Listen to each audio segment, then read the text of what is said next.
Bienvenue sur QSN Talks, le rendez-vous des réseaux sociaux et de l'e-réputation. Les réseaux sociaux, on les connaît ou on en a entendu parler. On sait les utiliser ou on cherche leur intérêt. Mais une chose est sûre, on ne peut plus passer à côté. Experts ou débutants, particuliers ou professionnels, les pratiques et les enjeux sont multiples. Vous voulez comprendre, apprendre ou vous perfectionner ? Alors abonnez-vous à ce podcast. Je suis Frédéric Foscani, spécialiste des réseaux sociaux et de l'e-réputation, consultant, formateur et conférencier. Je vous propose ici des astuces, des news, des analyses, des conseils et les dernières tendances.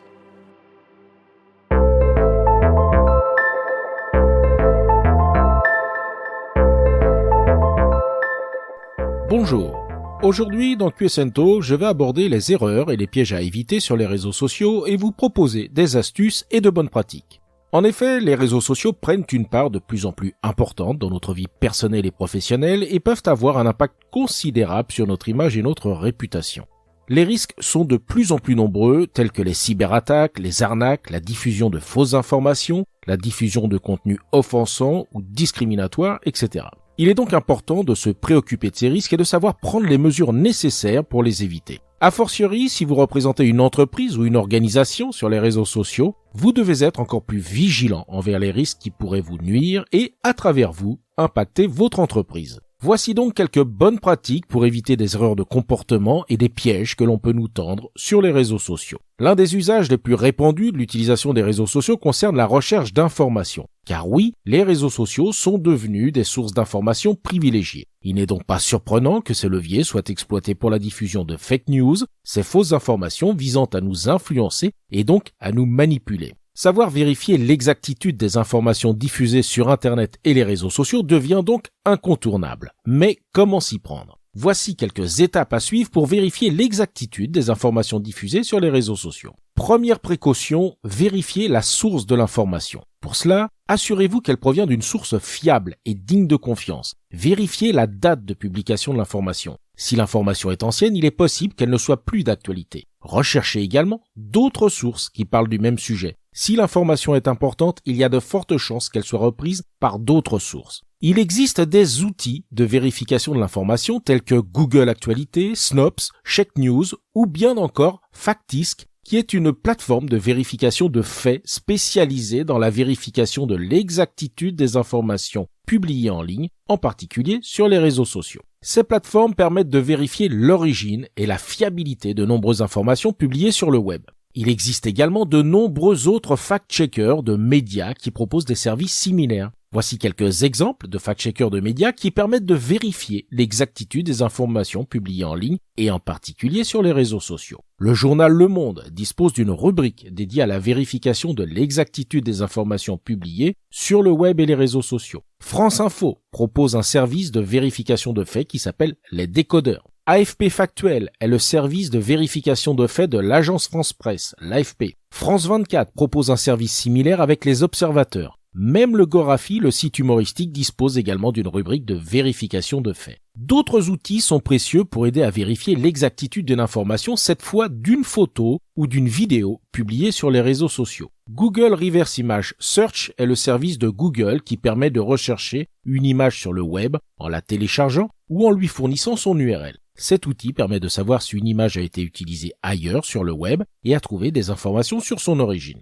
TinEye, cet outil de recherche d'images, fonctionne de manière similaire à Google Reverse Image Search pour trouver des informations sur l'origine et l'utilisation d'une image. Entre parenthèses, ces outils permettront également d'identifier si vos propres images ont été récupérées sur un site web sans votre consentement. Video Forensics. Cet outil en ligne vous permet de vérifier l'authenticité d'une vidéo en analysant son contenu et en recherchant des indices qui pourraient indiquer qu'elle a été altérée ou manipulée. Cet outil peut d'ailleurs aider à détecter une vidéo deepfake, ces vidéos qui ont été manipulées de manière à remplacer ou à masquer certaines parties de l'image originale. La plateforme d'intelligence artificielle DALL-E, qui permet de générer des images à partir de textes et de descriptions, peut aussi être utilisée pour comparer une image à une vidéo pour vérifier si cette image a été utilisée dans la vidéo de manière non autorisée. Mais si ces outils peuvent aider à vérifier l'exactitude de certaines informations, il est toujours recommandé de faire preuve de bon sens et de sens critique pour savoir prendre du recul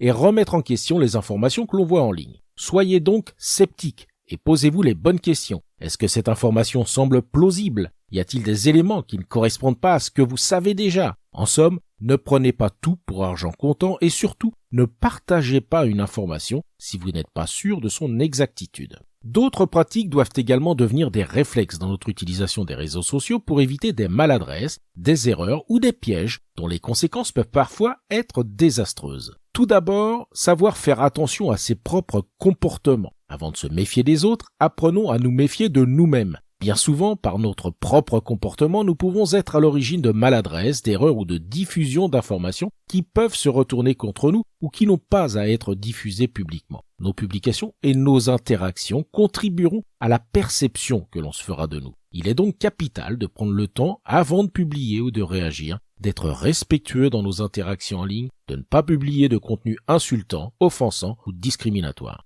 Faites attention à ce que vous partagez en ligne et réfléchissez aux conséquences possibles avant de publier. Pour cela, je vous conseille d'écouter l'épisode 6 de QSN Talks consacré justement aux conséquences de nos publications et de nos interactions sur notre responsabilité, comme par exemple être attentif aux droits d'auteur et savoir respecter les règles de la propriété intellectuelle. N'oubliez pas que tout ce que vous publiez en ligne peut être vu par un large public et peut avoir des conséquences sur votre vie professionnelle ou personnelle. Plus largement, il faut également savoir éviter certains pièges que l'on nous tend sur les réseaux sociaux. Certaines précautions sont aujourd'hui incontournables pour éviter certains pièges. De la même façon que nous avons appris à ne pas cliquer sur des liens suspects, n'acceptez pas des amis ou des followers que vous ne connaissez pas personnellement, en particulier sur des réseaux sociaux que vous réservez à un usage personnel comme Facebook. Sur certains réseaux sociaux comme Instagram et Twitter où l'on peut suivre un compte sans demander à faire partie de votre réseau, vérifiez les profils de vos nouveaux abonnés et n'hésitez pas à bloquer des profils douteux qui semblent être générés par des robots. Il existe plusieurs éléments qui peuvent vous aider à identifier un faux profil sur un réseau social.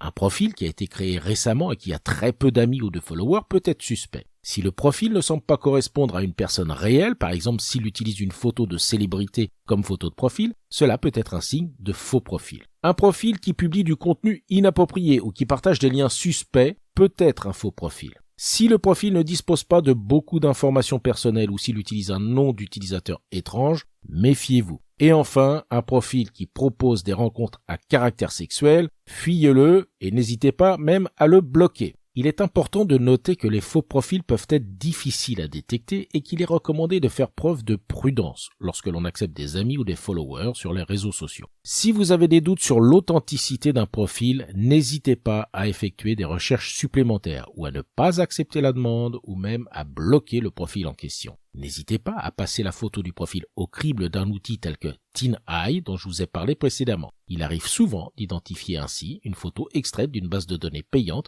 ou même d'outils d'intelligence artificielle permettant de créer des photos de visage. Soyez également attentifs aux paramètres de confidentialité et de sécurité de vos propres comptes de réseaux sociaux, quels qu'ils soient, y compris sur un réseau social à usage professionnel comme LinkedIn. À ce sujet, je vous recommande un autre épisode de QSN Talks, l'épisode 16, sur la gestion de la sécurité et de la confidentialité de ces données sur les réseaux sociaux. Et enfin, n'utilisez pas de logiciels ou de méthodes pour tricher ou contourner les règles des réseaux sociaux. Il existe de nombreux logiciels ou méthodes qui peuvent être utilisés pour tricher ou contourner ces règles. En voici quelques exemples. Les outils de spam ou de bots. Ces outils qui peuvent être utilisés pour envoyer automatiquement des messages ou des commentaires sur les réseaux sociaux dans le but de promouvoir un produit ou un service de façon non autorisée. Les logiciels de follower ou de like, ces solutions qui permettent d'acheter des followers ou des likes de façon frauduleuse afin d'augmenter artificiellement la popularité d'un compte sur les réseaux sociaux. Les méthodes de follow-unfollow, cette technique qui consiste à suivre un grand nombre de personnes sur les réseaux sociaux dans l'espoir qu'elles vous suivront en retour, puis à les retirer de votre liste de followers